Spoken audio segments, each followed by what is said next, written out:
All right, before we get started here on episode 87, we want to let everyone know that Hammer Factor Live will once again be broadcasting the North Fork Championship live at 1 p.m. Mountain Standard Time, June 18th for the world to see. This is a huge undertaking. We've assembled a large crew with all the cameras, see the whole course, the drones. It truly will be the best seat in the house, and it can't happen without your support. This looks to be a great year. The water's going to be high, probably 1,000 CFS higher. I wouldn't be surprised if it gets close to 3,000 CFS by race day. We've got the international competitors back. You're going to see last year's ladies champ Sage Donnelly battle it out with Noria Newman. Natalie Anderson's going to be back. Darby McAdams, you name it, they're going to be there. Will Bernie Engelman take down Dane Jackson? Will Alec Voorhees take down Dane Jackson? Will Jeremy Nash take down Dane Jackson? Someone is probably going to take down Dane Jackson this year. Punch your ticket now. Go to hammerfactor.com to get the best seat in the house. All right, let's get into episode 87.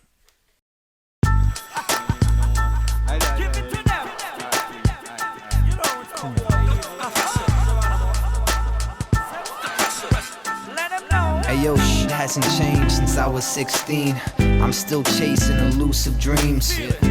Trying to find an end to a means, just like my old man plotting get rich schemes. Nah, it's not all what it seems. Can't count the times I let down my team. I haven't dropped, but I've been in the scene. Vindictive and mean, never say sorry for anything. Anyways, I've been anything than great. I'm not as confident as you may think. Yes, dude, this is not a game. No pain, no gain, and friendships change. Yeah, you like this track, you feel the same, and you relate to what I'm saying. You're listening to Grace, Geltman, and Wells on the Hammer Factor. Take it away, boys. Man, I missed all the pre-show. That's too bad. Half of that we're probably not even going to be able to talk about on the show. That's the case with every pre-show. You know, as an offer, like you pay, like do the Patreon thing, you get to be in the pre-show. But we're gonna have to make the price real high for that. Yeah, yeah, it's going to have to come maybe with when it's done with IR, the money's squared away somewhere safe. That'll be our final NFT for retirement. Yeah. Welcome to Hammer Factor episode 87. My name is John Grace, producer here at the show. I'd like to introduce you to my co-host, co-owner of Immersion Research, John Weld, and policy director and Mr. Black Cloud himself, policy director of Outdoor Alliance and Mr. Black Cloud himself, Louis Geltman. All right, here we go. We're back. What number is this? This is 87. You always get it wrong in the Trello. You've actually never gotten it right. It's all right, though. Yeah. We'll let it slide. Do you realize when we first started this show, Louis, you were just kind of basically an office boy at Outdoor Alliance? It's all right. I mean, this is way... What was your position before you were policy director? You were like... I think I was policy counsel. Policy my title counsel. before that. Okay. All right. That sounds pretty highfalutin too. Yeah. I reckon. Yeah. Director definitely sounds more boss, but anyway, I was thinking about that earlier today. We got a hell of a show lined up. We've got Ed Gertler to come talk about a crazy rule that almost just doesn't make any sense, that, to best of my understanding, goes back something like 90 years, that you can't paddle on certain rivers in Montgomery County parks. Am I saying that right? I think so. Montgomery County, yeah. Yeah, this is so ridiculous. I can't even really believe it's real that they won't let you paddle on those. I mean, so Weld and I are both from Montgomery County, Maryland, and I mean, what do you? I guess I mean I think it's obviously it's stupid. I'm curious what the practical upshot of this is. Like, it's not legal to paddle what, like Cabin John Creek? That was the thing I think I saw in the action alert. You know, the crown jewels of Montgomery County. Seneca, you're Northwest Cabin John Branch. Creek. I paddled Cabin John Creek. I paddled Seneca Creek. Paddled some tiny creek that flooded after like 6 inches of rain, and 30 minutes through a golf course behind my neighborhood growing up. I think it's Kafka-esque, really. I got yelled at by some golfers for running across the greens, portaging around a low-hanging bridge. My mom dropped me off. It was cool. And were you breaking the law then? I mean, I was trespassing on the golf course. I don't know, probably. Chase What are you gangsters. going to do? It's crew. What's that? The Chevy Chase gangsters. Yeah, exactly. You know, we have a long-term gangster working for us now. You know that? Oh, God. Who? Which one? Jeremy Nash. Oh, dude, you're in trouble. Oh, I he's working for I thought you? you said, Yeah, he's working for me I now. thought you said looking for us, I like did. we'd crossed them somehow. I did too. Yeah. He might be part of Team Ween now. I'm not sure. Or maybe like, do they have like a plebe? Are you like voted in Team Ween? How does that work? I don't know. I mean, if you had to, like, who's a higher ranking team right now? I think Team Ween is kind of like The Weens or the Gangsters? crew right now, right? I think the gangsters. My understanding, and I hate myself for even knowing this, Hmm. but as it has been explained to me, is that the Long Creek Gangsters are still the Long Creek Gangsters. Team Wiener is those kids from Jackson. Yeah. Or no, sorry, that's Team Scorch, and then the Wiener kids plus the Gangster kids are Team Scorch. I Right. think. Right. Well, Team. What a world we live in. I think What? we should get all of a representative from each of those teams on the show and just really have it out. Yeah, I like to do a Jeopardy, like a team, like a crew Jeopardy. Like this crew would drink their own urine before running a waterfall. True fact, right? This is a true thing. I think we need more. I think we need more of that kind of content. Like, I think we need to follow up on our Hammer Factor Date Lab idea. I think we're done with like talking about things, and we need some gimmicks. Yeah, we need a few anonymous boat review guy for resurgence too. I actually talked to anonymous boat review guy the other day. He's down to come back on. He wants to talk about things other than boats, though. All right. Which I'm fine with that. I'd like to have Team Ween come on and explain themselves. All right, let's put that in the future schedule. As well, we have a trip report to the Big Fork Whitewater Festival that just happened. We have Composites expert Ryan Bahn coming on to explain the finer points of composites. That will probably weave into our conversation about Apex Kayaks that we're going to get into here in just a little bit. So, Is it time to have EJ come back on again, or is it too soon? I think it's a little too soon. Yeah. You know, I think Could be. I think some more story needs to develop here. But I just saw some interesting things that I texted over to you about the old Apex watercraft. I wonder when the first Jackson is going to jump ship from Jackson and move over to Apex. Well, How do you think that's going to go down? I think Apex has some money. They need to start making some money before that happens, I think.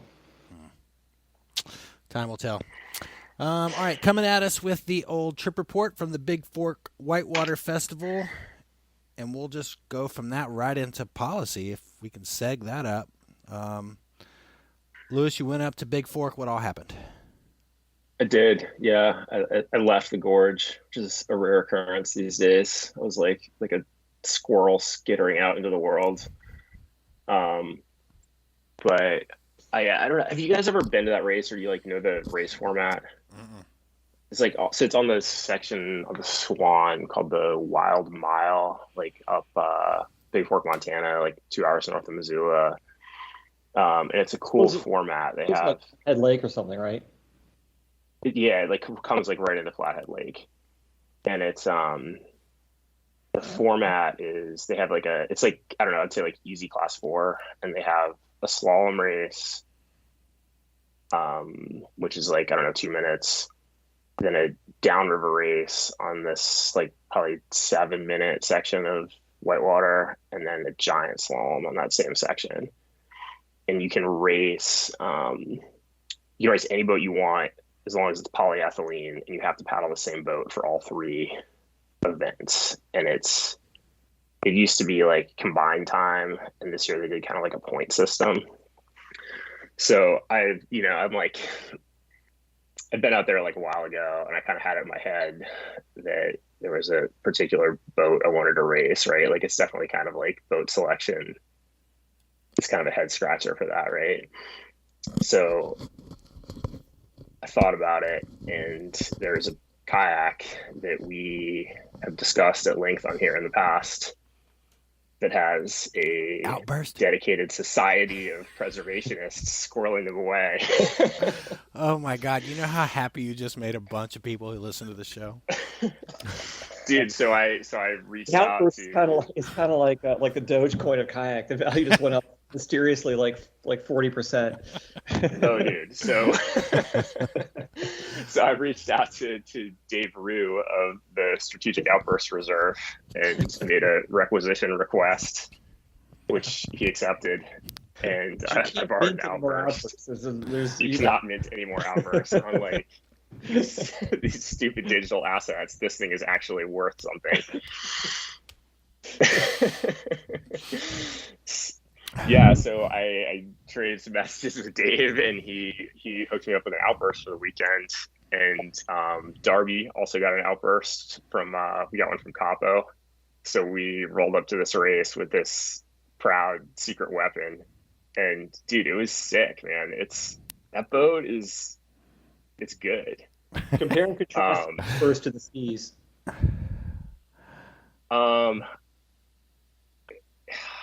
It's totally different. I mean, it's like 11 feet long, but it's quite easy to turn. Part of that is that it's light, compared to modern boats. Like the longer you make a boat, the more weight's going to matter. Because like when you start putting all that weight in the end of the boat, you're starting to get more, I don't know what the physics term is, but leverage. Yeah, or like it's like, I don't know, it's like reverse centrifugal force. I don't know, but like the weight and ends of the boat matters a lot. Like you can put a lot of weight in the middle of the boat, it doesn't matter. You put a bunch of weight in the ends of the boat, it's hard to turn. And this boat's pretty old, and it's like, the stern's small. And so I was like, all right, all I want to do, I had 2 goals for this weekend. One was to take this race down for the Strategic Outburst Reserve, and a funny story for the Hammer Factor. And the other was to get up there with Darby with a giant check. And so Darby and I both won the slalom race, and I was like, all right, I'm like catbird seat. I'm gonna get this thing done. And then the downriver was, the bow is not big in that boat, and so it was like real. I was like, okay, like I'm gonna crush in the flats. I'm gonna do well in the slalom, and then I'm just gonna be like hanging on underwater through the downriver race, which I did. And I came so close, dude. I had a touch in the giant slalom that kept me off the top of the box, but I came second. Nice, dude. So how did you do in the downriver part? What was the check for? I got $750 for second. Dang, dude, you still got it. Yeah. That's some of it. Yeah, and Darbs won convincingly, which was sick. So yeah, the outburst. It's still a good kayak. Dang, dude. I think it would be, yeah, it was cool. Alec Voorhees won. Congrats to him. Is like a good enough that you'd think about owning one of these boats? It depends. I would have to live somewhere where it made more sense, like there's just no whitewater around here where I'm like really gonna paddle that thing, to be honest. I mean, if one crossed my path, it would be really hard for me to not pick one up, but I don't really know where I'd paddle it around here. But it would be like a killer Grand Canyon boat if you had raft support, or I don't know, I think it'd be a good boat for the Potomac. Just like I'd rather attain in that than like a green boat or something, because at least then when you get up to Rocky or Odak, you have a fun boat to paddle. Nice. Be fun. Yeah. What Darby Be paddle? fun upper yacht boat. Outburst. Nice. God dang, dude, Yeah. you got a picture of that? I need a photo of that. That's really sick. You were like a dome race when you were paddling? What's that? You have like a dome race while you were paddling? A Tomer? No, I didn't. That would have been good though. Like a 2 Jacqueline, 90-degree. Dave had this beautiful wood paddle that his brother had made. That he was like, if you want to go for the full throwback look, you can use this paddle. And I was like, I think this is gonna cut against my goal of actually doing well in this race. Like it was beautiful. What was everybody else paddling? It's kind of a mixed bag. A lot of people in creek boats, some people in Scorch X's, a few people in long boats. Yeah. What did Alec paddle? Yeah, I mean, it's hard. He was in the Nirvana. Interesting. Was it well attended? Was the festival good? Like, how was it? It was, there were a lot of people there for sure. Like, I don't know, maybe 100 racers. Big women's class, which is cool. I feel like they, it's a lot of work to put on a slalom race. And those guys seem to be like endlessly plagued by logistical snafus there that kind of put a bit of a damper on my vibe on things. And I really hope that they pull it together one of these years and it all goes off a little smoother. But it's just, I don't know, it's good people and it's a sick format and good section of whitewater. Nice. Was it just delayed start times and things like that, or? Oh man, it was just like constant, like the gate judging was erratic at best. And, I think some of the timing was off. And then when they went to announce the results of the awards, they tallied up the point totals wrong and like called out all the results erroneously. And it seems like it's kind of par for the course there. It's just a little disappointing. Yeah, it's not easy. Well, man, congratulations. That's badass, dude. Thanks, man. I just wanted to rep it for the Strategic Outburst Reserve and their foresight. I'm so glad I've stashed away 6 or 7 of those because now I'm going to sell them after this show. Oh, dude, there were a lot of people there who were like, "What's that boat?" Oh, it's from the 90s. That came before the 2000s. Oh, well, what's new in your world? Me? Yeah, how's your shoulder? Are you doing anything fun yet, or? No, not really. It's got a couple more months before anything fun could even begin. Man, I look like I'm 12. Like my arms are in sorry shape right now. That's gonna take months to get that under control. But did you say you get the bicep tenodesis too? Yeah. Wait, so what's that? You can't do anything for a while. They stapled my bicep to my arm basically because it got kind of removed. Oh. Yeah. I did that. I had that done on my last go around too, and then I blew the repair out. How'd you do that? Knocking the back of a chair back in. Did you feel it when it went out? Oh yeah. Because I went for a hike way too early up a really thing that was way too steep, which I had no business doing, and I slid and fell on my ass and shoved my bad arm back up behind me when I landed. I thought for sure I'd screwed something up, but it seemed to be okay. So I don't know. I'm gonna let it go. Yeah, I mean, I guess when I did that, they also do like the tenotomy where they just like cut and release it. And Brent's advice to me was to like get the tenodesis, but then like rehab it aggressively. And if the repair blows out, don't worry about it too much. And that was what I did. And the repair blew out. Stuff makes me crazy. So did we talk about buying gear for 2024? Did we talk about that? Not with me.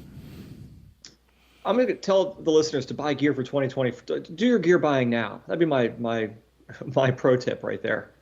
Like, what's going to happen? It's going to be expensive. You guys are some sticker shock, and I'm not saying just paddling gear. I'd say it's probably with everything, like bikes or anything like that. That'd be my advice. So what makes you say this? Well, we're dealing with 2024 right now in terms of production, and I see the way things are going, and I don't think stuff's going to be super cheap unless something crazy happens. Yeah. Like, it could be shockingly expensive. Like, what's the sticker going to be on a dry suit? I hate to say this because I don't want to go on record here, but that's kind of what we do. You make worse mistakes than buying your gear right now. Let's just put it that way. Yeah, containers now cost about $20-some thousand to get across the Pacific, and they used to be pre-pandemic. It was like $8,000, So, and we're getting like price increases like weekly right now from our suppliers. So, oh God, yeah. Oh, I didn't know you guys were hiding. Look at that! See, that even worked. I'm assuming you're Ed, right? Yes, I am. Well, Ed Gertler, welcome to the Hammer Factor. Thanks for coming on. Oh yeah, you're not you're not broadcasting yet, right? No, we're recording right now. But your timing's perfect. We were getting into some gloomy news about how much paddle sports gear is getting ready to cost everybody, so this is a good pivot. Yeah, enough of that. Oh, good. I don't want to hear any more gloomy news. Yeah. Either. Well, this is cool. I mean, well, Lewis, I don't think I've seen since he was a kid. That's about right. I can visualize you in my mind's eye right now, like cruising up the Potomac in a Han or something along those lines. Nothing's changed. I mean, Ed, you've been paddling for a bit, right? Probably not as long as I have, but pretty close, I would imagine. What year did you start kayaking or C1ing? Well, I started paddling whitewater in 62. 62. And switched to a C1 in 67. Just you looked at the C1, you're like, that makes a lot of sense to me. Like, well, I don't know if you know Jim Holcomb. Maybe you know Andrew Holcomb, his dad, right? Andrew's dad. But Jimmy's brother was a very persistent salesman and told me I was a nobody paddling a 17-foot Grumman, so I better switch. Yeah, now I'm a somebody. So, I mean, back then C1s were kind of a thing back then. There were like it just seems like a lot more C1s back then than there are now, for sure. Oh yeah, canoes in general. Yeah, and so you were paddling in what area? Like Pennsylvania, right? You're kind of from the Mid-Atlantic area. Well, I'm a native of Silver Spring and paddle locally, and as soon as I get out on my own, I chafed. I had to see the rest of the world. Right. Were you paddling, like, I'm thinking like Wallbridge is probably your contemporary, that crew. Yeah, he's actually, I think I got him beat. In fact, he credits me with showing him down on his first gully run. So. What year was that? 70 or 71. Was that that was probably right around the first years that river was being run, huh? Like what? Yeah, I think 68 was the first hard boat run. And who was on that? Who was on that trip? It was Jimmy Holcomb, Norm Holcomb, Jack Wright, some European guy who I'd never met, and I'm forgetting somebody else. And then was McEwen part of your crew? I'm trying to think. Like I'm trying to picture you guys as a crew, like we have crews today. You're kind of like making trouble. He was kind of the new kid on the block back then. Yeah, because I was with Jamie on his first run down the New, and we thought he was getting a bit uppity, so we didn't tell him about the big hole in Surprise Rapid. Yeah. Sent him down the middle and watched him get trashed. Some things never change in whitewater. And then in Upper Yacht, when did you guys first start doing that? You were like, what years did you run that river? What was the first descent on that river? Well, I didn't start until like 71 or something like that on the Upper Yacht, but Jim Stewart had been running it a whole lot. And of course, I think the first people down were doing it in Grummans, like Bill Bickham, John Sweet. I mean, that's pretty badass running the Upper Yacht in a Grumman. I mean, you need a lot of airbags or something. I don't know. We didn't do airbags back in those days. You just wrap the boat around a rock and hike out. I mean, what was that? Yeah, yeah. It never occurred to us. The Grumman came with a chunk of foam in the bow and stern compartments, and we just thought that's the way life was meant to be. So there's a guy, God, I'm forgetting his name, but he was really into history, and he interviewed a bunch of people and did a bunch of short videos about early upper yacht running. Was this recently I or a saw while back? those. Who? Was this recently or a while back? A couple of years ago. A couple of years ago. Okay. This is Chris Preparato. Is that his Yes, name? Maybe. yes. Yeah, I saw those. Those were really well done. It's cool. Yeah. Thank goodness for people like that, or Ken Ford doing his documentary. But at some point, you've seen a kayak, right, with the two blades. You've seen it. You didn't want to get in one of those. It didn't seem easier or more comfortable. I'm not sure. Yeah. I mean, I learned in a canoe, and I felt good on my knees. I'm scared to death in a kayak. Huh. All right. And then I'm thinking about getting a pack raft, though. I want a pack raft. yeah. And then you still have a Hahn? I mean, where do you get these things? I mean, how do you pick up a new Hahn nowadays? Well, back in the day when the Hahn was hot, Dave Demery was making boats for a living. He built Jamie's bronze metal boat. And so he had the mold. Actually, I helped him pirate it. I didn't know I was breaking the law. I had rented the mold fair and square and lent it to him. He made a plug and gave it back to me. And so I'm probably a wanted man right now. Or intellectual property. Yeah. I have access to the mold for the last 50 years. I think, if I'm mistaken, I think I made you a Hahn at one point at Valley Mill. You did. You and Andy did. Yeah. And currently, Paul Schreiner. Paul Schreiner has been my boat builder. Yeah. He's got the mold. You have the mold, or he's got the mold? Well, I consider it mine. Actually, Dave said he wouldn't mind having it back. I don't know why. You should set up an NFT for that mold. Yeah. So right now you're involved with the CCA. I mean, I know I just did a presentation for you guys. So you're kind of the cruise director. I mean, what's your title there at the canoe cruise? Program director. Program director. So I get all sorts of spam coming there thinking that I'm somebody important, but I just schedule a talent like you to give programs. Yeah. What's the CCA? Canoe Cruisers Association of Greater Washington. Oh, okay. Sweet. Paddling club up there. Yeah, we're a long-standing club. I mean, we turned out such greats as John Weld and Lewis Geldman. I don't know if, Lewis, you were ever a member, but... I was. I remember getting the CCA newsletter in the mail when I was a kid. Pre-internet, like any piece of kayaking-related content, you just pour over that thing, just like print it out. Yeah, I mean, I remember the excitement of the CCA newsletter coming for sure. Yeah, it was a valuable piece of mail back when it came.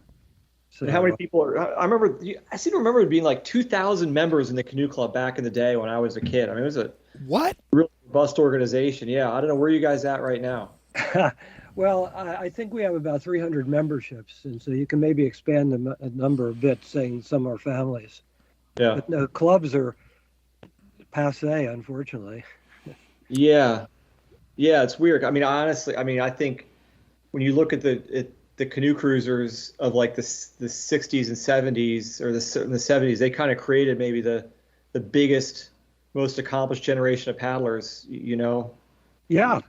I mean, that was the ecosystem in which the sport grew, really. We've never really grown out of that. When you look at the growth of the 90s where the sport exploded, those were all kids of canoe club people, Yeah, I mean, Davey and Kathy and John Lugbill were the sibling. I mean, the kids of paddlers that belonged to the club. Right. And one of the earliest trips I was going to go on was led by Tom McEwen, who rejected me. He rejected you. Yeah, I told him my experience. He says, "You're not good enough." This was like South Fork of the Shenandoah. to I still organize. talk to him. The problem. Well, you can call him out here if you want to. I have to say, my dad listens to the show, and he was chairman of Minoxidil Canoe Club, and he's going to say that Minoxidil Canoe Club was really where I got my start. So I have to make sure I cover my bases. Stay true. Rivalry. I was in the Sea Cats, which is before your time, Gelman. Was kind of the kids slalom organization of the early '80s. Yeah, I think it sort of lived on, and Jim Stewart and Steve Draper would run like slalom workouts down the feeder canal when I was a kid. And I'm not entirely sure if that was under those auspices or if they were just sort of carrying it on their own. But we were definitely in the lineage, I think. That was all the pre-Endicott world. Mae McEwen, Tom's mother, was the initial coach. Then Right. Snape Shields, Whitney Shields' father. Mm-hmm. He was a coach for a while, and then Draper did that stuff. So, by the way, That's I got to great. interject. This is an honor to meet you, John Grace, also, because I follow everything that goes on in the sport. So I watch paddle porn and Well, I was about to. The connection I wanted to make here is, Grace, did you run the Petite Macatna or the Mecatina? I'm not sure how you say it. It's Petite Macatna, yeah. Because I remember one of the last times, Ed, you and I spoke, my buddy Kurt and I had read an old trip report of yours from a trip up there talking about the Petite Macatna. You And went up these, there, Ed? like- Harrington Harbor, that and whole these- zone? yeah, we did it before you guys did, but did a lot more portaging. How on earth did you portage that first gorge? We ran and portaged down to the Big Trout, and then spent 7 days trying to figure out how to portage around Big Trout. Oh, God. It's a story. It is a story. We may just derail this whole show and talk about the Petite Macatna, because that is that's a logistically challenging trip. I mean, obviously you guys flew into the put-in, and then Way upstream. And then how many days did it take you to get down to Harrington Harbor? I have to check my notes. I think it was a 3-week trip. 3 weeks. Wow. I remember getting to that first gorge, and I came across your guys' trip report somewhere. Oh, I'm putting this together now. And I remember you guys portaged on River Left, didn't you? We portaged on River Right. We explored a little and left. No, it was a comedy of errors. We thought we could just go up out of the gorge and walk along the rim, and that didn't work. And then we went up a side stream and took a wider route. And this is a condensed version. Believe me, there's so much more to it. Yeah. And then last thing before we get on this, I don't want to get too off the rails here. Did you take the right channel at the end or the left channel? Where are you talking about? Where the river goes like into the ocean, like where it ends. Oh, there. We took the right channel. You took the right channel. Okay. Yeah, we took the left channel on that one. So. Well, I got to ask you, though, quick before we do go off, did you guys do any video of this? Because I would just love to see you guys in action. Oh, I got you, Ed. Let me write this down. As soon as we get off here, I'll send you a link. Oh, I would so appreciate it. Unfortunately, one of the key members of our group passed away last year, and he would love to have seen that. Well, I definitely have. I've got a lot of really good footage of that. That was a great trip. Like, that was incredibly, I know it was like super robust for you guys in canoes and whatever, but it was amazingly right on the edge of runnable. Like, it was really, really good whitewater. Some of the best, like, 15, 20,000 CFS whitewater I've ever paddled. So, Did you get buzzed by any Royal Air Force jets while going through the canyon? No, we didn't. We didn't experience that. We experienced a crazy ferry trip out of Harrington Harbor where I swear to God I thought we were going to sink in the boat. We came out of there and the captain was literally yelling at everybody, "Get on the boat! We gotta go! We gotta go!" And everybody's getting on there. I don't know if it was the same ferry boat, but there's like a big cargo ship, whatever, containers all in the back in one place where they put everybody, like in almost like a movie theater. And we get out of the harbor and just go right around the first corner, and maybe I'm exaggerating, but I think we were in like 30 or 40 foot waves. Like waves are going over the boat, and it's not 60 seconds when we come around that corner, everybody in the whole place starts throwing up. And I've never been in an experience where literally puke was coming at me from all sides, and like it was, and you couldn't go outside, so we were all locked in there just vomiting on each other. That was a great trip, man. That's awesome that you guys went up there. Whose idea was that to take canoes up there? Well, it was three. What was it? I was the only C1. Everybody else were open solo canoes, and what was it? 3 or 4 open canoes and me. C1's smart then, doesn't it? That's a soft in that context. Well, they abandoned 2 canoes when we were. They were obsessed with getting out and catching the ferry. I couldn't care less. I packed enough food that I was good for another week on the river. Well, the ferry only comes one day a week.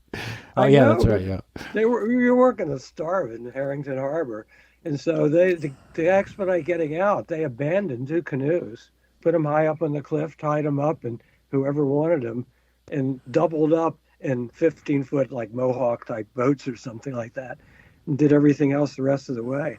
But the idea, we read an article in Canoe Magazine, and that's all we had. We had this stupid article. Oh, that's burly. That is. I gotta give props to you guys for doing that one. Yeah, we weren't amateurs. I mean, everybody in the trip had been on numerous northern expeditions, and we were like doofuses. Yeah, but like to a river like the Romaine or the Magpie or something like that, they're not even comparable. No. Oh, that's badass. So I'm glad to have shared it with you. Yeah. Anyway, I forgot what we were talking about. Let's talk real whitewater, Seneca Creek, which goes into the Potomac. That's why I was invited in a way. What the heck is going on with Montgomery County and these rivers? I mean, it sounds Kafka-esque what's going on here. I mean, this came to my attention through an AW email, and when I read it, it didn't even make sense. I was like, is that real? There's really, I mean, what's going on? Well, I think we're the nanny state down here. And I don't normally say stuff like that. We welcome that, Ed. Okay. I thought I could back it out right. I've said it to so many people. But first of all, for anyone who is listening, Montgomery County is a northern suburb of Washington, D.C. D.C. area is now, depending how you define it, about 6 million people. And 2 Maryland counties border on D.C., in total over 2 million people. And even though they're separate, they're bound under the same park regulations. These regulations were conjured up in the 1930s, and they haven't changed. I don't believe a word. And they basically say that no launching from our parks or no paddling on streams in our parks without prior authorization from a permit. And there is no permit, never has been. That's easy. Yeah, and most people don't know about this. I got to remember that one. Yeah. Well, actually, it's probably not rare. 50 years ago or something, Rock Creek Park in D.C. had a reg very similar. But we were able to just go, me personally, go to the superintendent of the parks, talk about the problem, and we worked it out, and eventually paddling became legal. But here in Montgomery County, they're adamant that there is danger in what we are doing, and there's going to be some bad outcome. Either, I guess, the park director is going to get in trouble, or they're going to get in trouble rescuing us. So, and just to be clear, like, I mean, I think there's probably nothing harder than Class 2 in the series we're talking about here. Well, mostly you're correct, but there is the famous Colesville Crusher. Oh, right. I forgot about the Colesville Crusher. Yeah. For anyone who hasn't seen it, Google Bobby Miller or the Zone Dog in Northwest Rants, and you can find his video complete with rock music. So, can you take an inner tube out on these creeks? Can you do anything? Can you go fishing on them? Can you do anything? Can you go Well, swimming? you can fish. I'm not so sure that you're even officially allowed to wade in the creek, but everybody does. But paddling's a no-no. Now, the reality on the ground is that most people do it without knowing it, and then there are people like me that know it and do it anyway. And generally, we don't get caught because most of the streams are kind of out of sight. But if you were paddling a few that have roads along them, you might be more visible. And I know of one person who got ejected, humiliated in front of his wife, and threatened with arrest and stuff like that. But I just got lectured because they always caught me after I was finishing. So, what happens to you if you're paddling on these rivers? Do they confiscate your gear? I mean, what's the repercussions for this? Is it verbal lashing? Like, what do they do? Yeah, the worst, the most likely thing is that your trip will be interrupted. It's a civil violation, technically. So, they might issue a citation. You could get a fine. And their reason for having this is it's for your own good. We're protecting you. That's the reason they're doing it. Okay. Well, we had great difficulty in talking to them. I've actually been working on this project for over 15 years, going through 3 generations of park directors. And the third one has not been disposed to talk to us. So I got a council member to lean on him, and then he at least talked to us. And basically, we did a presentation. We had the help of Kevin Coburn at AW and Risa Shimoda, Mac Thornton. We talked to them, gave a presentation, and they used to be concerned about liability. They didn't bring that up. They're convinced that an impressionable young Yahoo is going to see what we're doing and go out and try to emulate us and get in trouble. And they're concerned that their staff is going to have to go out and perform a rescue of us. I think that pretty much do covers they know Great Falls is right nearby? I mean, they've seen that, right? I mean, Great Falls is what? We're talking 20 miles from here? Oh, yeah. Yeah. Well, probably the silliest thing is Seneca Creek that John Weld brought up. Seneca Creek's a Class 1 stream, a lot of wood. The director in his explanation said there's hazardous obstacles in these streams. The water quality is terrible. I forgot what else. But all of these conditions are in Seneca Creek, but Seneca Creek's in Seneca Creek State Park. And Maryland DNR has no objections to us paddling streams in their state parks, including the extreme race on the Top Yak. So, but if you start above Seneca Creek State Park, you stand the possibility of having a park policeman throw you off. So what do we do about this? This is like just full-on swamp encroachment here. I mean, well, I'm not a veteran activist, and none of us are, or at least not in this sort of thing. And we're floundering around.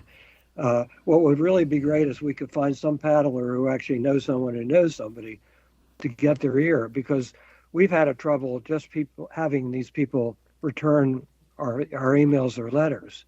Right now, we're doing a letter writing campaign, try to get their attention, and trying particularly to get the attention of the council member whose district covers the Potomac, since there's lots of paddlers down there. But we have a strange government structure here. The parks, the Department of Parks is not in the chain of command from the county executive. Instead, it's a subdivision of what's called the Montgomery County Planning Board, and so the county council they appropriate the money, but they don't really have direct action on the parks or influence necessarily. So we're not even sure if we're barking up the right tree, but it always helps to have a politician on your side. Jeez, I don't even know where to even. Lewis, where do we start on this? I don't know. Meeting I have like Hooters? no local government experience. I mean, I would say go right to the top. Like you got to be able to get a meeting with like the county executive or someone like that. You'd think. I don't know. No, I don't know. But we do encourage, if there's anyone listening to this that lives in this area, to write, to email. The more people that are out there getting their attention, the more annoying we are. Maybe they'll do something to get us to go away. Is there a form or a place that we can send people to engage with this? Well, AW's Blast that you referred to is probably the best resource. They make it easy for this sort of stuff. Okay, I have a link to that. I'll put that in the show notes if you're listening. Do you remember years ago, this is going back a long time, but Billy Hearn, Eric Martin, and I put on Cabin Creek and floated into the Potomac at flood stage. And we weren't supposed to be there. We went out surfing Brookmont Dam. And Canal Road was closed, and the park police came running out. And we were out there surfing Brookmont, the wave there at the dam. And the park police were on the bank yelling at us to come in. And we're all kind of looking at each other like, I don't think we want to paddle over to the bank. And they're getting more and more angry. Like, they're getting furious. And unbeknownst to Davey Hearn was going to put on at the same time. He was going to meet us out there. And so after 5 or 10 minutes, we're surfing. You can sit on this wave indefinitely. So we're just sitting on this wave. And meanwhile, there's more and more police gathering on the bank there. And they have the bullhorns. And now the helicopter's above our head. And we're just talking. And we're like, are we just not going to listen? And finally we decided we're just not going to listen. And so the helicopter disappears for a second, and we peel out, and we go down to one of those islands below the dam, and we hide on one of those islands. We cover ourselves with leaves, because now the helicopter's back. It's in the fall, right? And there's no leaves in the trees.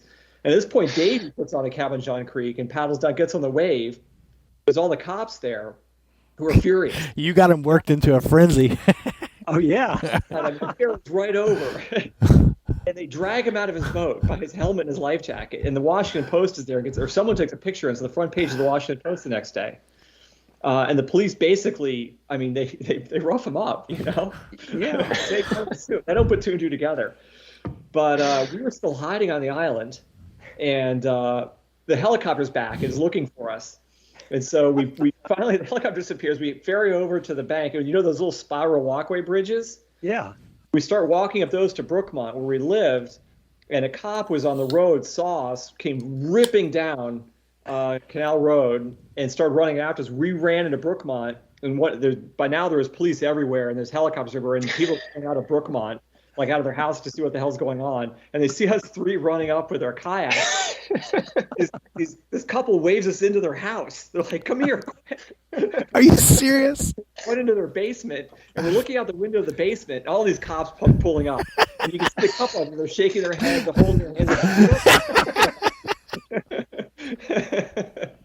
But I think part of the problem is we put on Cabin John Creek, which was kind of a no-no. If I remember, I remember Davey getting in trouble for that.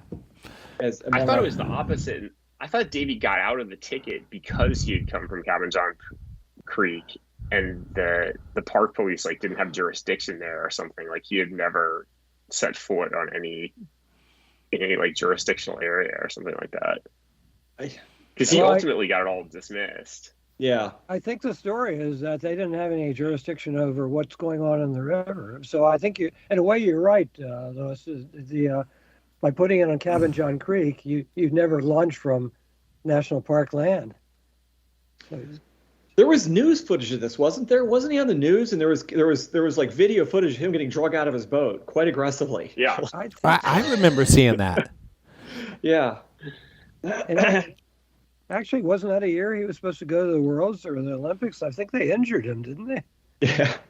Yeah, it was something. Oh, God. So I didn't know you were involved, too. I thought he went on out there solo paddling and surfing. Yeah, we were the opening act. We kind of got the police pumped up. You're forgotten by history. Yeah. Well, you should have been arrested just putting in on Cabin John Creek. Right. Yeah. Well, you win some, you lose some. Anyway. Yeah. Ed, before we let you go, what's new at the CCA these days? What's new? You got any big club trips planned? Anything like that?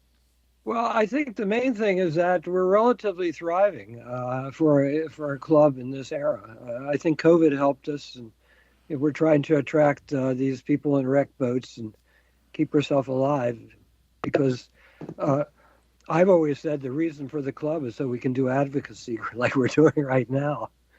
You can't get that from a meetup. So It's true. Right. I kind of feel a little resurgence of clubs going on right now.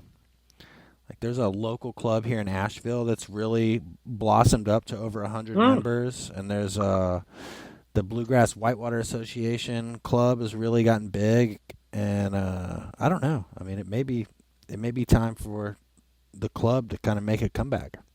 well, some are thriving, like Three Rivers Paddling Club, Keel Haulers. They're still doing good. By the way, I was down in your neighborhood all last week as the rivers came up and flooded. Oh yeah, we had a big rain. What was going on down here? Well, we went down.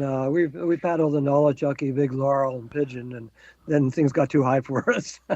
Nice. Did you get on any? I got to the Noli one day after that rain. Did you get to paddle it? Yeah, we got it after the first rain, so it went up from like 700 to about 1,300, and then it went up more. Yeah, it got up to like 18,000 there for a while. Oh God! Yeah, it was pretty impressive. Yeah, that's my rave at the end of the show is the Nolichucky. I feel like every third show I rave about that river. It's a beautiful place. Well, I don't know. It seems just fully ridiculous to. I mean, I don't know how you just bust through this bureaucracy, not only on just paddling in Montgomery County. I don't know anything about the whitewater up there or whatnot, but this came across and I was like, what? You have to get a permit, but they don't have a way to issue a permit? Is that real? And so I guess it is. So there you go. And it may be our fallback position if we get anywhere, but we really don't want a permit. I have a personal bias because I go around and sneak in everybody's neighborhood sooner or later, and I'd hate to think that somebody like me comes down to D.C. and they can't get on these things because there's no way they would have a permit ahead of time. Yeah. So yeah, no, for sure. I want to keep rivers free. Yeah. We're here. As they should be. Well, Ed, I appreciate you coming on and sharing a little bit about this. I'll make sure I put the AW link there in the show notes. And is there anything else you'd like to add before we let you run here? No, thanks. I appreciate you giving me us a voice right here. And when I take a look at all your past shows and see the people who have been on them, man, I'm honored. You've earned your spot. You've done okay for yourself. Yeah, we're honored to have you. That's great. Keep up your work. You have a pair of shorts named after you. We named a pair of shorts the Gertlers, which is actually one of my favorite product names. That and the wall bridges. We have a wall bridge short too. So I don't want to. Two of the dorkiest guys on the river. Oh, man. Ed, we may have to have you come back on one time for a First Descent story episode and just hear about this McCatna trip for like 2 hours, because I would love to hear. I mean, did you guys just have meltdown? I don't want to get into it, but you had to have had some meltdowns up there. I mean, the bush is so thick up in that place. It's terrible. No, it's amazing. It was a pretty mature group. I mean, just psychologically, not age. but I think we maybe got a little tense maybe on the 5th day of the portage, but outside of that, we got along. We knew we had to. Oh, God. Anybody get any bug bites? Nice thing about it is no matter how bad you look back on it and say, God, it was a great trip. Truth to that. Yeah, my partner says when I got back for about a week, I was mysteriously twitching in bed, my feet, from the trauma of all those portages. Well, good on you, Ed, and thanks for coming on. Yeah, thanks. You're quite welcome. Thank you. It's great to see you. Good to see you. Well, I'm trying to track down Ryan Bahn here. yeah, we don't have a Ryan Bahn, as far as I can tell, even though we've been talking about Ryan Bahn coming on the show for a while. Just let me handle this. Yeah, I'm going to call his wife. God, I did not put 2 and 2 together that was Ed on that trip up to the McCatna. Okay, he's ready. Yeah. Like growing up, I knew like Ed was part of the crew doing all the, the Golly and Abriac and the New and all these things, early on. Cool guy. Dude, it's a burly trip up there. Like, it's not an open boat trip by any means. Like, No. I mean, first of all, can you imagine running the upper Golly in a Grumman or the upper yacht? I mean, even ludicrous. I mean, not just an open boat. I mean, a Grumman, which has, the gunnels are like 4 inches off the water. Oh, man. I can just like hear the sound of Drummond hitting a rock like in my head right now. Like, it's like fingernails on a chalkboard. Oh, man. Lewis, do we want to do a policy thing before we get Ryan on? Or, I mean, I don't know. What do you want to talk about? I'm trying to remember what we left off on the last time we were. Well, I mean, chatting about this stuff. I kind of want to know what's going to happen. You guys are going to go up to D.C. next week, board meeting, right? This week? We're going to California. We're going to Surf Riders headquarters. We good. Okay. I'm kind of stoked for it. It's I don't know. It's like the first time we've all gotten together in a couple of years now, and we're gonna go surfing with the Surf Rider guys and go ride the bikes and be good. Nice. So what are you going to discuss there? What's the hot item? It's not really like that with the board meeting, It's more like organizational and long-looking. Hooters. Hooters. Surf. Yeah. Hooters. Give us something. Come on. We need some activation here. Man. I'm trying to remember the last time we recorded what we talked about. I mean, we're still hoping to keep the dream alive on passing a bunch of climate investments through reconciliation. The conversation's still happening. It's not dead yet. Trying to rally together some West Virginia folks, including some people from like Friends of the Cheat and our buddy Corey Lilly. Just like a bunch of folks like kind of working on like recreation-based economic development in West Virginia to I don't know, like give some authentic local leaning on Joe Manchin. Been working on that a bunch. We just had this huge recreation policy bill pass out of the Senate Energy and Natural Resources Committee that we're kind of hoping could potentially get rolled up with a bunch of protected designation bills and passed by the end of the Congress. I think there's, a deal to be had there, but I don't know how much shit we're going to have to eat to make it happen. But hopeful. Dream's definitely alive there. I mean, I feel like those are kind of the two top things for the rest of the year. One, just, trying to get reconciliation done. And two, trying to get a big lands and recreation policy package done by the end of the year. So it's kind of where my head's been. Is this recreation policy part of like recreation, not red tape? It's the recreation, not red tape is part of it, or like parts of it are. They kind of took a bunch of bills that we've been working on for a long time, including recreation, not red tape, and the STORE Act, which is about kind of reforming the special use permitting system. And then the committee just kind of pulled all these bills apart and then put them all back together again in this new thing called America's Outdoor Recreation Act.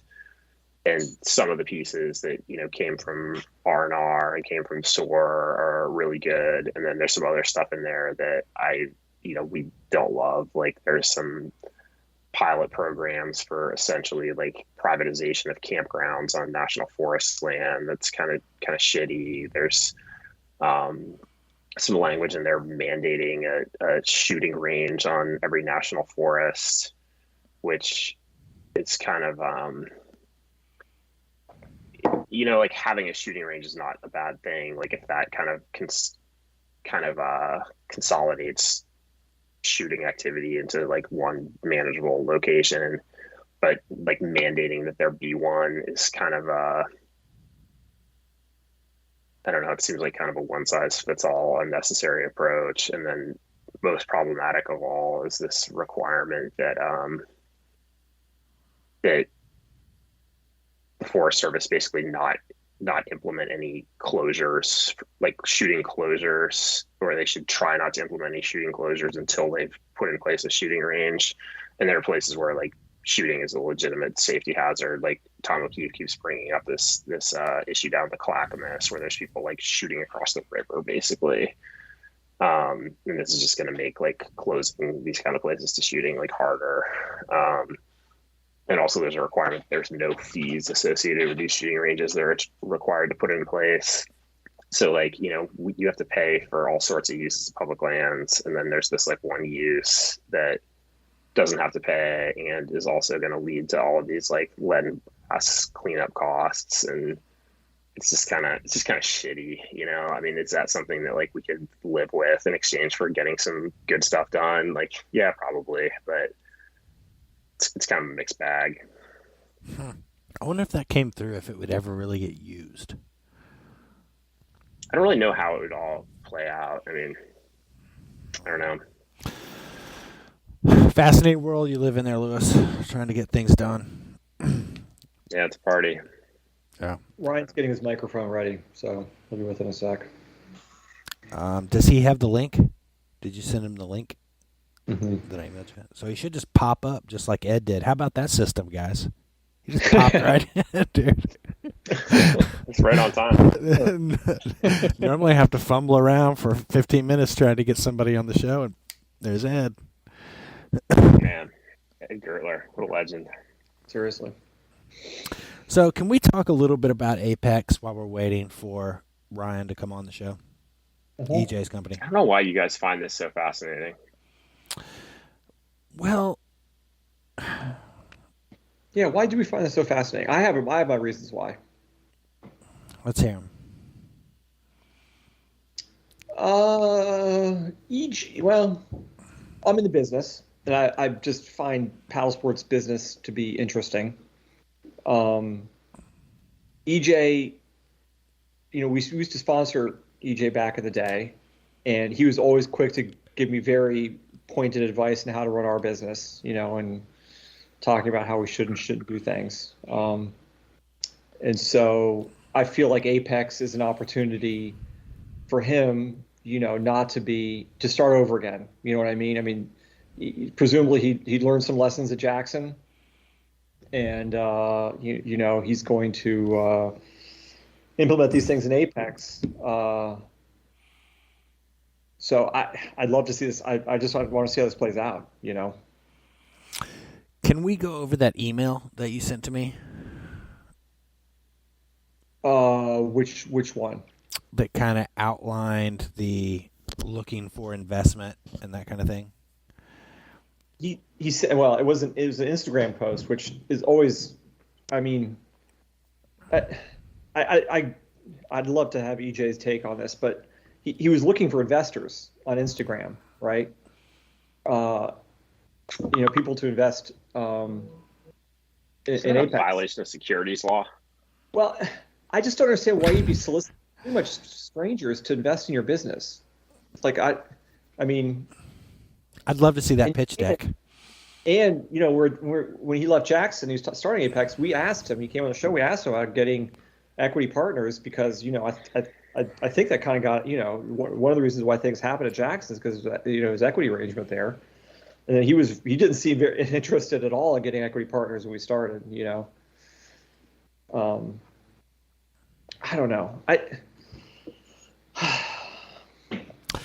find it. I mean, it's like surely like it's like he didn't want equity partners, then he realized he needed them, and then here we are, right? Like, I mean, to me, it's like I'm gonna risk if I don't know. I don't want to come across as a jerk here. I really do want EJ to succeed. I mean, he's been around forever. In his tenure at Jackson, you know, he, like it or not, he did a lot of great stuff for the industry, you know, making all those boats that he did. Maybe not the smartest business decision, but I just don't. I really don't understand how, you know, like what the thought process is here in terms of making composite whitewater boats and really expensive composite fishing boats. I want someone like Ryan to set me straight on this one. Yeah, I'm really interested to hear about and we talked about this when we had EJ on, is my take was always like, why? Well, if you're going to make these fishing boats, if you're going to make a composite, a carbon manufacturing boat company, why not do the whitewater thing first? You know, this is what you know, this is where you have reach, this is where you have influence and whatever. And then, but it started. But I don't know there's a market for composite whitewater boats to run a business. I mean, that's a hobby-sized industry thing, you know, Yeah, I think. But I mean, EJ sold 20 fishing kayaks. So what's more hobby? How do you know 20 fishing kayaks? Because he said in the email it said that I read that he's finally delivered his 20 boats and whatnot. I mean, we can bring him on to say that, but I think that he's made 20 of the Tyree Apex fishing boats total. I mean, to me, the thing that's interesting is like what I'm interested in is seeing like the advancement of the composites technology that's being used to build whitewater boats. And like that playboat, you know, I mean, he sort of showed the whole process that he was pursuing to like create this thing on social media, and he like flew to Nalo, which is, you know, to like do all the work there. And they're just like a normal composite. I mean, they make slalom boats, they make surf skis. I don't know what else they make, but like, I don't think there's anything going on over there like groundbreaking technology wise. Like it's just another composite boat, you know, like that playboat. Like I'm sure it's fine, but like I don't think there's any reason to think that it's anything better than, you know, a Guiri boat or a featherweight or, you know, anybody else building composite playboats. It's just, you know, like another kind of like run-of-the-mill European composite boat manufacturer building another playboat, and it's just like, the way to. I mean, it's like I guess like what I was. I mean, it seemed like when he was really like going all in on the fishing kayak, at least it seemed like they were, you know, doing the composite manufacturing in house. They were trying to like do something kind of innovative there, and this seems like it's not that. I mean, just so EJ, like I could see EJ thinking like, I'm not going to make money the traditional way of just slogging away delivering boats that people want, you know, and doing the grunt work of customer service or whatever that's involved in growing a business. He wants to revolutionize the industry overnight or over the course of a year and introduce a product that no one's thought about making, only because they didn't have the brilliant idea that he has to sell this great fishing kayak, you know, which is a huge risk, you know. But like that, I mean, I guess to me, like that seemed like as you say, like that was an idea, like making another composite playboat from another, you know, existing manufacturer that just does the normal stuff. Like there's nothing revolutionary about that at all. Like my old school way of thinking is that the pathway to doing what he's doing is not starting out with the most, you know, the most high end, the most elusive, you know, the most unusual product in paddle sports, is just really a small industry, you know, and then not have enough money to get this started and start asking people you don't know to invest in this business, is to make something you know is boring and it's going to sell and it's going to check all the right boxes in terms of bringing revenue into place. And you're going to build this thing over some very long, boring period of time. And then the reward will be when you have the cash to do this stuff, you start developing these other high-end products that are going to just, you know, be your pet projects and see where they take you. You know, I just call me old-fashioned. Now I hear what you're saying. I mean, No? I think when we talked about the fishing kayak, we were like, if he could make that for $5,000, the highest end, but it came in at $12,000, you know. But I just saw online that he's selling these whitewater boats for $29.99. So, I mean, to me, that's a approachable price point.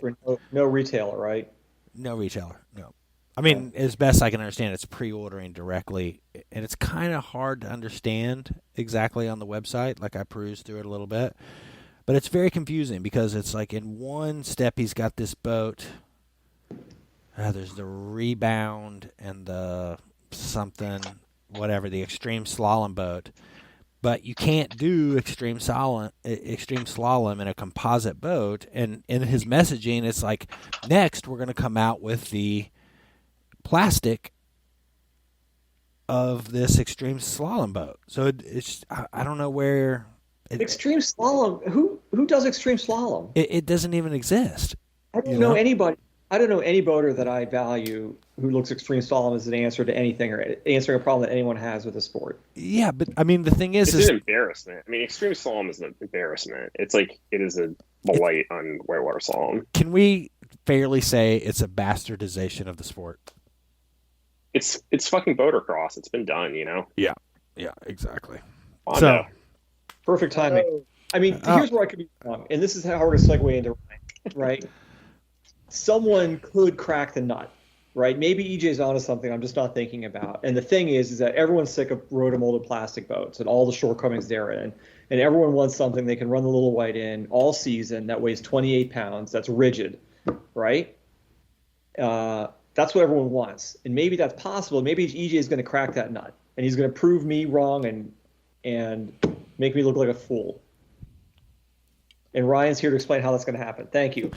Welcome to the show. We have Ryan Bahn, who just came in. I got to just tell you, this new technique of these like link invites is the best thing we've got going on here. It's like people barging into the living room. I'm on my phone right now, so you got to tell if you can hear me okay. You sound and look great. Yeah. You moved back. My computer updated to Windows 11, and when it did that, it lost my microphone forever. So I don't know what happened, but anyway, here we are. How are you guys? Good. So we have Ryan Bahn on the show. We're calling you our composites expert. Is that a legit title? I don't know. Billy Hurt might have something to say about that.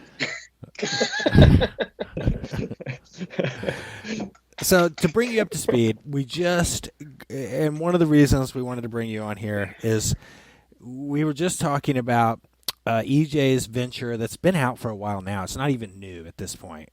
Apex Watercraft, where he made $12,000 kayaks for fishing, and now he has launched a line. He went from fishing kayaks to freestyle playboats, and there's somewhere in between there an extreme slalom boat. And we're trying to make sense of it all, and we really can't, so we need your help. Okay.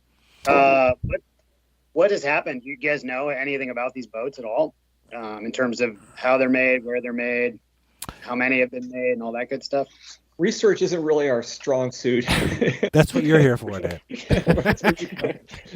Speculations were our bailiwick. Yeah. Put my melon speculations. Got it. Chit-chatty. We know that they're made in Portugal, last I heard. It's Nalo's making them. Yeah. Okay. That company. Yeah. So those guys traditionally make slalom boats or have made slalom boats. So I suspect it's probably similar construction to what we've all seen for the last 20 or 30 years, 40 years. Geez, Right. So I would, his extreme slalom boat might be fine for doing these, the World Cup and potentially I don't know if that's an Olympic sport yet, or they're trying to get it to be an Olympic sport. But you have to use a plastic boat in those competitions, so it doesn't. So that's a moot point. So why is he building these? That's what we have you here for. Yeah. So my feeling with it. Okay, let's back up. Let me steer this just a little bit. So you talk about the processes for the past 20, 30 years that they're building boats. What is that process to our viewer who knows nothing about that? So they're using woven fabrics, which is traditionally the fiberglass, carbon, or Kevlar, some combination of the different materials that are available, and then some sort of polymer resin. So it's going to be a thermoset resin, which is going to be either an epoxy, a vinyl ester, or a polyester, or it could be even a urethane, or there's a bunch of different polymers that are used as the to kind of give the structure to the fabric, right? So everything's molded. Typically, it's going to be vacuum bagged, so it's going to be put into a mold, and the bag's going to be pulled over, and vacuum's going to be applied to that cavity, and it's going to consolidate the laminate and the resin into the mold, and kind of give you that optimum fiber to resin ratio that you're looking for. Because if you have too much resin, you're going to have a heavy boat that's going to break. If you don't have enough resin, you're going to have a light boat that's going to break. There is an optimum level of resin to fiber.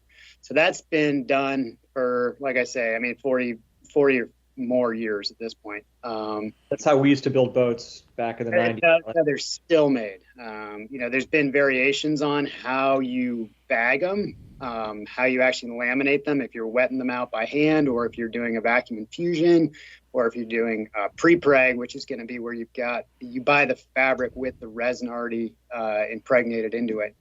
And all that stuff, again, has been around forever. I mean, Lewis and I built boats in Lewis's basement when we were teenagers using pre-preg and vacuum bags when we were in high school.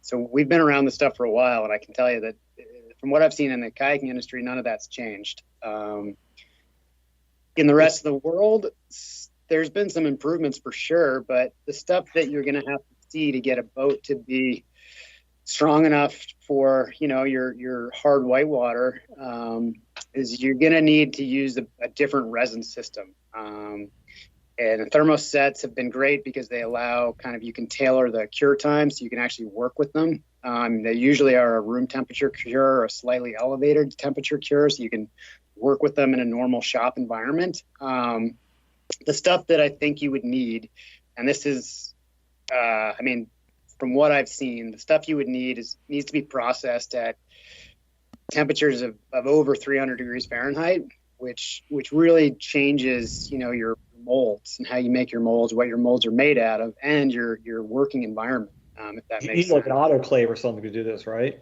Even an autoclave would be pushing it. I mean, you're not going to be wetting out resin that's 300 degrees, and you're not going to be, imagine the best material that's available right now would be what's called a thermoplastic, which is what roto-molded boats are made out of. They just don't have any fiber in them. So they're just plastic, pure plastic. You can get fiber impregnated with a thermoplastic, but it's rigid when you get it. So it's not in roll form, it's in sheet form. So that has to then be thermoformed, or injection molding is the other way to do it, but then you're talking about little short, tiny fibers and not long, continuous fibers that run the whole boat. I think there is room in the market or in the space for short fiber thermoplastic construction, but when you do that, you're talking about really complex tooling, especially for a hollow cavity product like a kayak, where you've got an exterior mold. You're going to have some sort of interior mold. You don't just spray the stuff into the mold and hope it sticks. You basically need to create that thin shell cavity between an interior mold and an exterior mold, and then inject under pressure and under high temperature the thermoplastic resin that has short fibers in it, which are going to give it more strength. One of the things I think people have seen in the construction industry is the addition of fiberglass fibers into concrete. So instead of using rebar, they're using chopped fiberglass fiber mixed in with the concrete, and they pour a slab, and that helps give it that reinforcement. It's the same concept, but instead of concrete, you're using some sort of thermoplastic. But you need that's where, like I say, your tooling gets really expensive. So the thing about it is that I'm not saying it can't be done, but to prototype this stuff is very, very difficult and very expensive. So even on a small scale, if you were to try and make a kayak the size of like a water bottle, for instance, just to see if you could get it to work, would still be extremely expensive.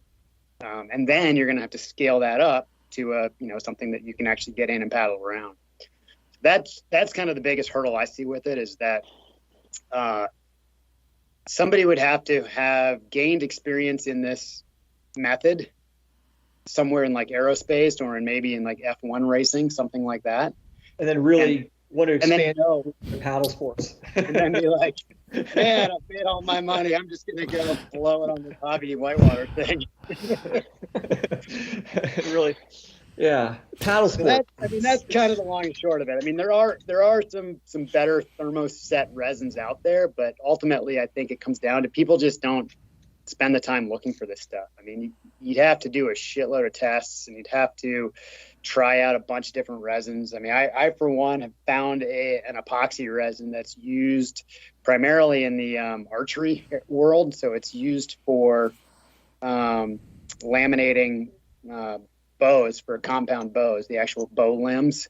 And it's about 10 times the toughness and flexural modulus of your standard laminating epoxy, which most people are using. It's hard to get, it's hard to find, and it's by a company that no one's ever heard of.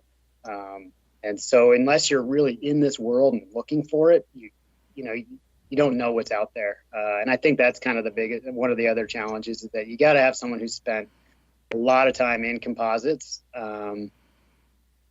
and has experienced a lot of different things and seen a lot of different things to have at least a good step in the right direction to start trying stuff. But even then, I mean, it all comes down to money. You gotta have funds to be able to do this stuff.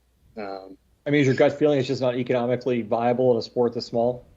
I mean, not for what we're charging, or not for what you're paying for a whitewater boat now. I mean, if the sport grew tremendously, and volume went up tremendously, then you'd be talking. I mean, you look at if you take ski boots, for example.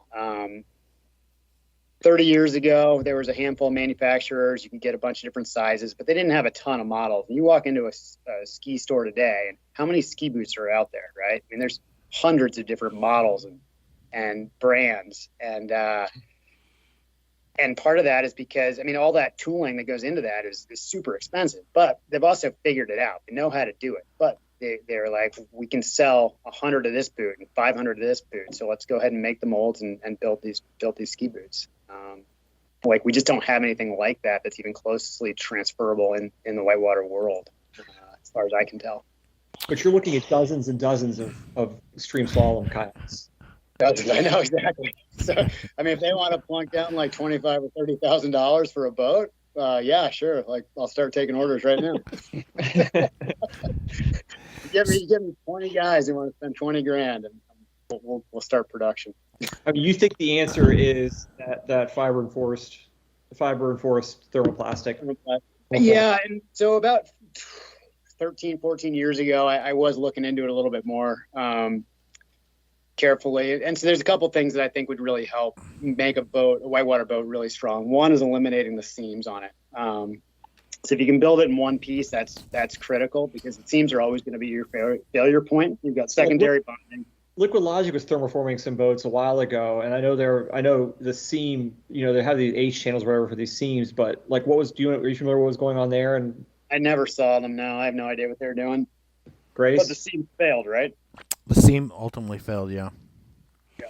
They were also doing some boats. Now, they weren't whole, but they were working with a company called Milliken. Are you familiar with Milliken? They make everything from carpets. They're a huge company. And they tried their best to work with plastic fibers to come up with a boat, and they just spent money on top of money on top of money. And what happened was they got a good boat, but as soon as it started to have abrasion, that all of that structure from the fiber broke down. You know what I mean? It couldn't handle abrasion. So it was almost like it needed that, but it needs something to fix the abrasion on the outside of the boat. And this is very layman understanding I'm explaining here. Yeah. Yeah, I mean, and the thing about it, like you say, they spent money. They just spent tons of money on it, and they might have been close, like another $100,000 might have gotten them over the hump. Right. And, I mean, you could get real creative with it. I mean, like I say, a bunch of years ago, I was looking at it, and what I came up with was an idea of using braided sock. So instead of flat woven fabric, let's use a giant sock of braided carbon, right? So it's like a tube. It's kind of what a lot of paddle shafts are made out of. And putting that in a mold with a hole in the center for where your cockpit's going to be. And then there was a thermoplastic that was available that basically you bought it in a pre-polymerized form. So it wasn't a thermoplastic yet. You'd heat it up to about 150 degrees and polymerize it. And at that stage you had about 20 minutes while it was still somewhat thin enough viscosity that you could apply it to the fabric and then bag it. But it was, at that point, then it had to be held at 300 degrees Fahrenheit. And I was like, I can't do this in my garage. So I'm out. But it's like I say, you get real creative and you start looking down those paths, you might be able to find you might be able to find a way to do it. I'm not saying it's impossible. I'm not saying it has to cost a ton of money, but for someone to go at it with any thought of like being successful, they need to have some pretty deep pockets to at least experiment. I mean, materials super expensive, especially right now. Carbon prices have gone up 300%. Resin prices have gone up 240% in the last 2 years. So everything's gotten more expensive. So just to buy material to try out, basically, I mean, half the stuff's going to go in the garbage. So we're roller-molded kayaks for at least the next 20 years. That's what you're saying, Ryan? Yeah. There's like, no I don't understand why boats break now. Like 30 years ago, my plastic boat lasted me. In fact, I still have a plastic boat that I paddled in 2001. I still paddle today. How many times do you paddle a year? Now or like back then? Both. So between 2001 and 2005, I probably paddled it like 100 times a year. Now I paddled it like maybe like 100 times in the last 15 years. All right. So this is somewhat off the subject, but what's Corin doing in Asia? How's that work where he has to make you a boat? And I'm not trying to pitch Corin's business at all. I just want to understand the process, like how he's able to make one of a kind boats. So I don't know exactly. I mean, part of it is that he's got cheap labor, right? If you're paying people $1 a day or $10 a day to work, then you can kind of push through these projects pretty cost effectively. But they also have, CNC machining has come a long way in the last 20 years as well, and it's just not as expensive to buy a CNC machine. And if you can find cheap labor in Asia to run that machine, then you can turn plugs and molds, pretty quickly and pretty cheaply, really. I mean, your most expensive. Or what do you think these plugs and molds out of? I mean, they're probably made out of foam, some sort of cheap foam. They're machining them. I mean, so one way you can do cheap one-off prototypes is you machine a block of foam. You put the entire thing in a big envelope bag, like a vacuum bag, and you pull a vacuum on it. So that creates your release agent to the foam, and it gets you pretty damn close to the finished shape, and you laminate straight to that.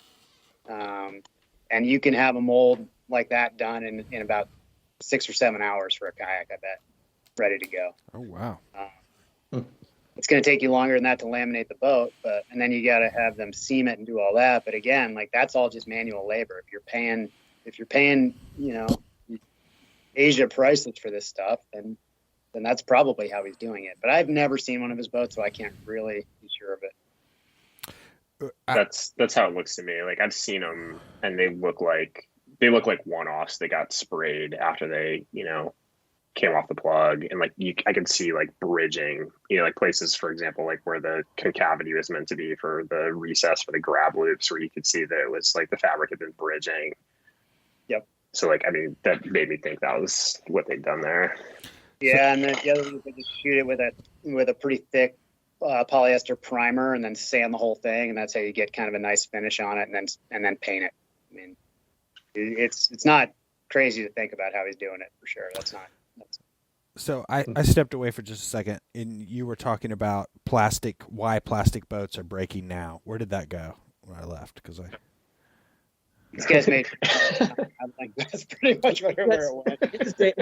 His data on this is inconclusive. Well, I mean, it's pretty uncanny that Lewis and Darby just took a 1990s kayak up and won a whitewater race amongst hundreds of competitors, and the boats didn't break and they still held up and whatnot. But you can get a new, I don't want to name any names or manufacturers, and get 30 or 40 runs on it. It's got a crack in it. Is that where you were going with that, Ryan, or am I just making exactly? Like I do feel like the and I don't have any evidence to back this up, and I think I've tried to get John to poke some of the manufacturers to get this information. I do think that the plastics they're not using the same plastics they used to use. I don't know why that is. If they're more expensive, maybe they're harder to process. They're not getting as good a product, or as easy. It's not as easy to get as good a product. You're not having as many failures in the molding process. Or maybe they're not available because of environmental reasons. I don't know. Some of this stuff goes out of production because it's killing people, or the precursor turns out it causes cancer, and so they stop making that material. That happened with the surfboard blank manufacturer, Clark Foam, and I think it happened with the canoe manufacturing material, Rolex, I think is what it was. That's what happened to Rolex canoes? Royalex. Yeah. Yeah. Interesting. Yeah, well, they stopped making it. I don't know. I'm not sure why. I know with Clark Foam, there was like a whole bunch of wrongful death lawsuits from factory workers. So they stopped making that stuff too. So I thought you were gonna have like a. Go ahead. I thought you were going to have paint a rosier picture for us about the future, about how if these guys just got their act together, we'd be paddling 35-pound boats on a little way. It's just. I'm disappointed here. I'm sorry. I apologize. I feel like we've had some more optimistic conversations about this in the past. So the other way, the other way that I thought about making boats, and I'm happy to share this, and I hope somebody takes it and runs with it, is instead of making them all one pieces, you actually make them with seams, but you make the seams very, very strong. And you build the boat in a way where you can build basically a hull, a deck, and the seams all independent molded, but they're all easy to mold. So you can thermoform, thermoplastic, or carbon fiber reinforced thermoplastic material, and then you bond that stuff together with a urethane adhesive like the 3M 5200, which is a marine adhesive that's extremely tenacious stuff.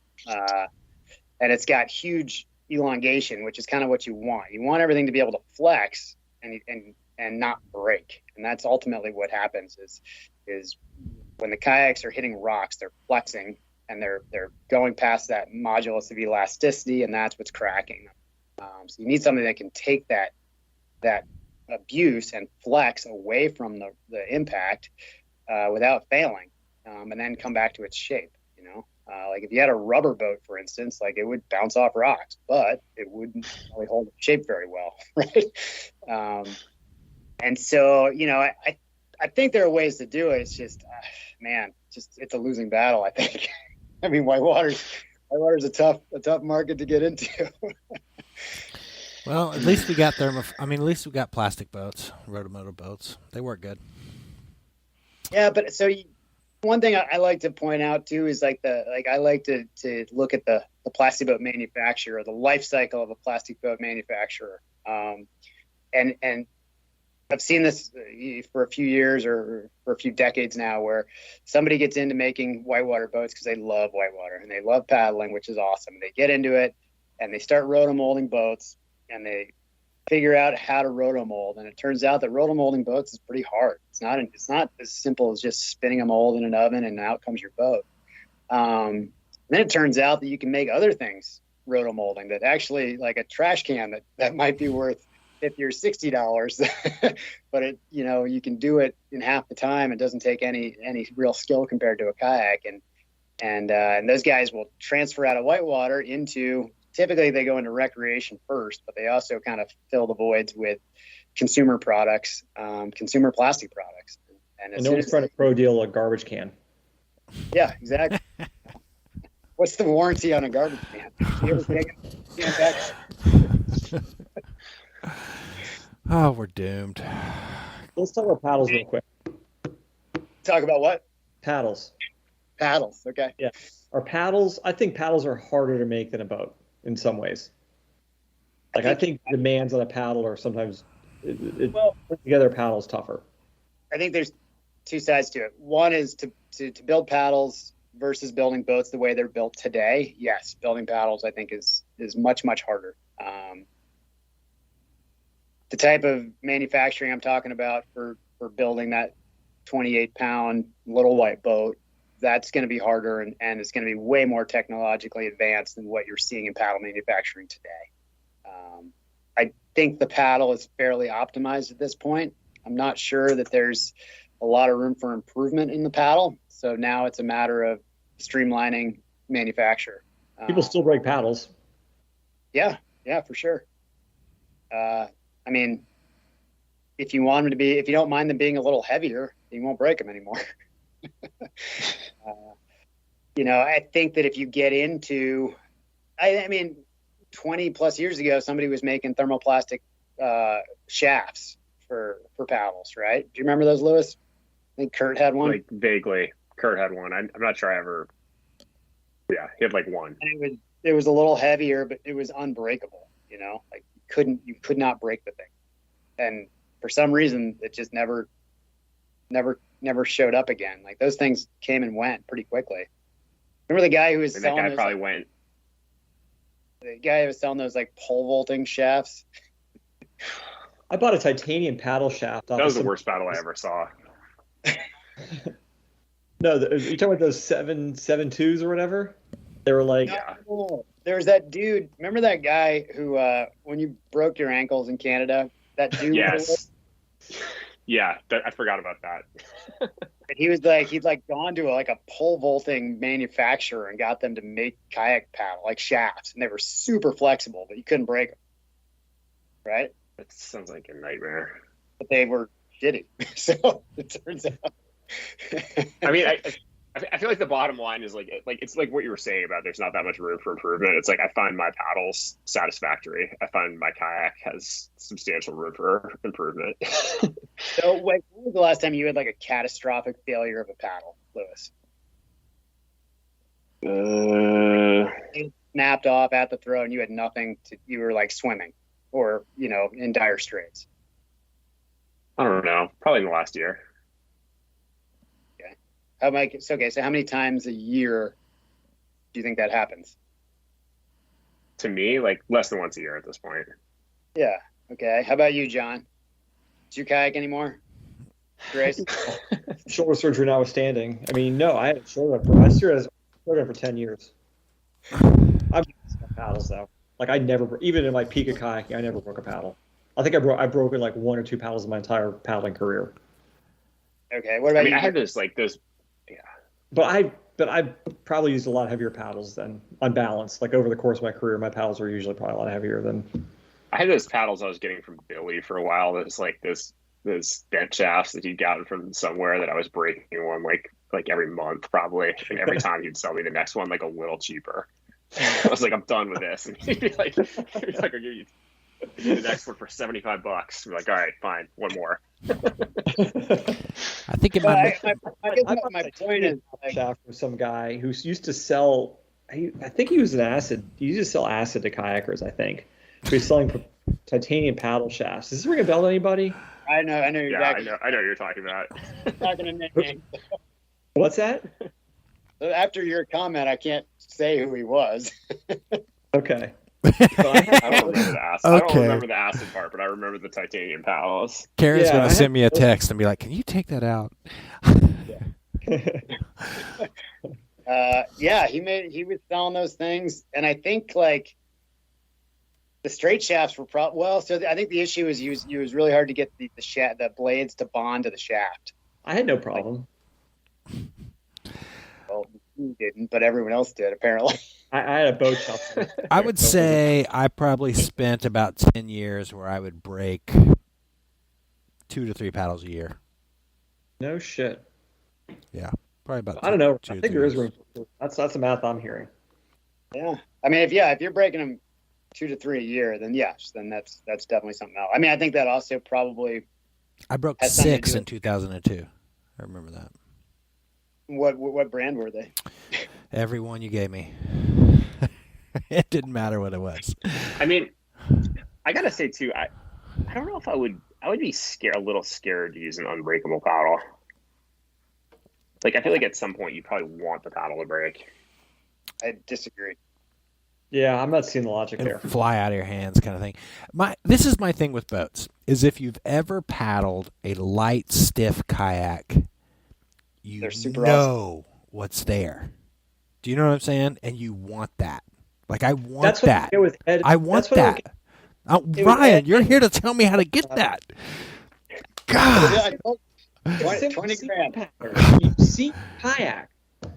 You've seen it. You know it exists. But Yeah. yet you continue to C1. Just not. I can make you a 28-pound C1 that you can run the little white in. For 20 grand, can I have a?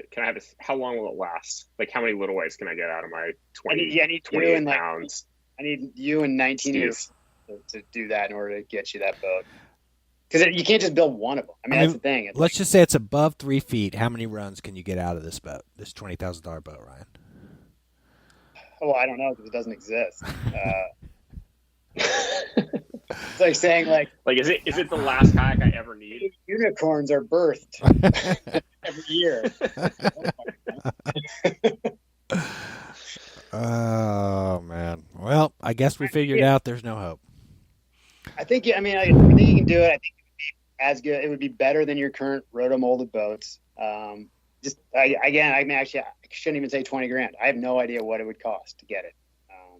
I think ultimately it would be less than that, but figuring it out is going to cost a fortune. I mean, is this like something we have to go to Boeing?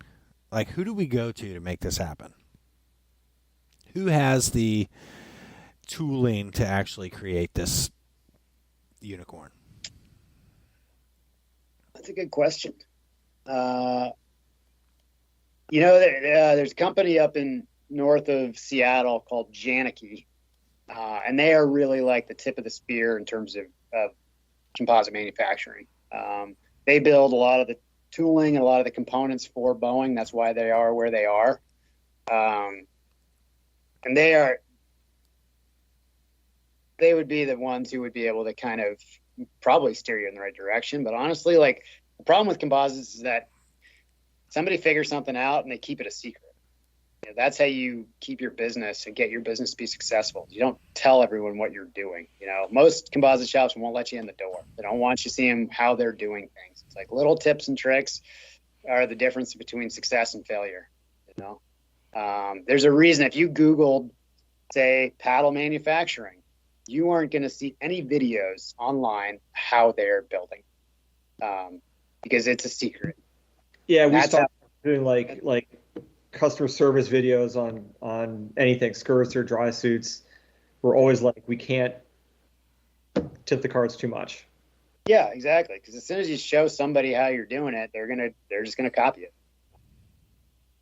So, Do you think personal boat building's ever going to come back? I think it is, actually. I actually feel like kayaking is going back to where it was in like the late 80s, where people are going to have to start making their own stuff. Just with prices and just to have stuff. I mean, like John's got a good thing going selling skirts and dry suits. Boat manufacturers, like, they're going to hold on, but how many boat manufacturers were there in the late 90s versus today? Twice as many, 3 times as many. If we lose a couple more boat manufacturers, I think people are going to have to start figuring out how to build boats. Paddles are an interesting one because I think there's enough of a market. And the other thing about paddles versus boats is you look at how much space they take up to manufacture, right? You don't need 10, 20,000 or 30, 40,000 square feet of warehouse space to build and store kayaks. If you're doing paddles, you can do it in a much smaller space. Everything is manageable, right? You don't have a huge material handling stuff in place to move giant aluminum kayak molds around, things like that. So boat building is harder because it requires so much more infrastructure. But I think that, people are going to have to start making their own stuff again, which, everyone should just start C1ing. That's like what you have to do all the time. You heard it here on the Hammer Factor first, folks. Gertler has lawn mold. We can start there. So, here's just a question to throw out there. What's a more personal piece of gear to you, your boat or your paddle? To me, both. Like, I can't do without either one that are mine. Like I can't get in someone else's C1 and feel good. I started kayaking this last year. Want to feel good. Started kayaking this year a little bit because my knees and my ankles are just not holding up very well anymore. Thank don't God. say. Thank God. I actually flew across country. How crazy it is. I flew across country to go run the Golly with actually John was there. And I was like, called my buddy Kaleva, and I was like, hey, I need a boat and a paddle and some gear. And he's like, great, what do you want? And I was like, I don't really care. Like, it's a kayak, right? I can adjust it at the put-in. He's like, yep. And I was like, great. Got a boat, got a paddle, got in the water, had a great time. Like, didn't think quite about how the boat fit me or how the paddle felt in my hand. It's completely different. If I had borrowed someone's C1, I would have been bitching the entire day about how crappy.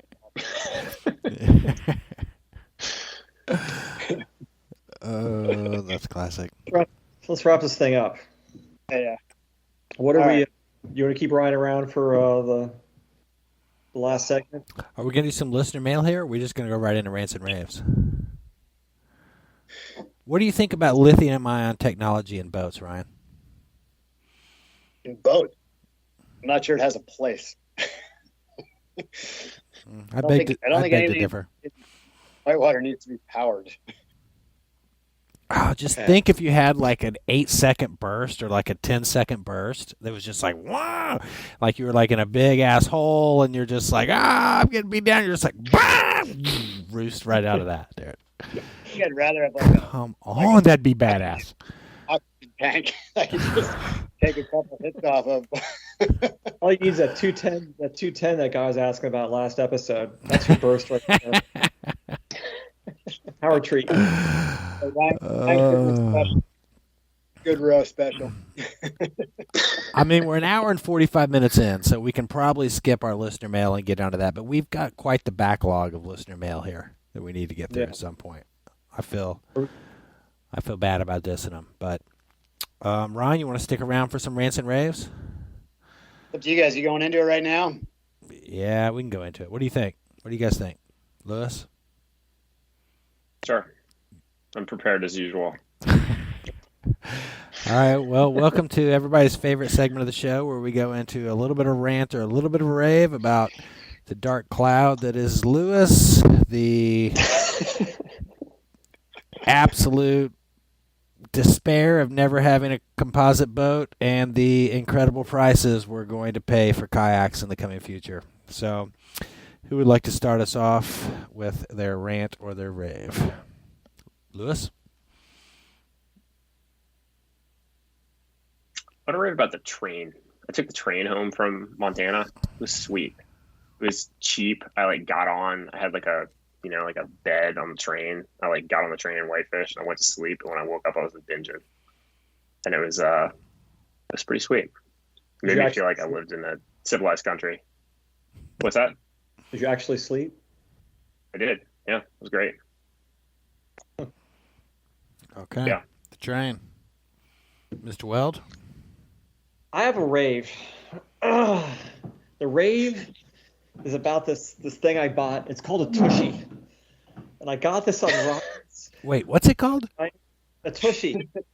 Ryan sent me the link because I could not, people talk about all the hassles of dislocating your shoulder and getting surgery, but they don't tell you that if you're right-handed, you cannot wipe your butt that easily.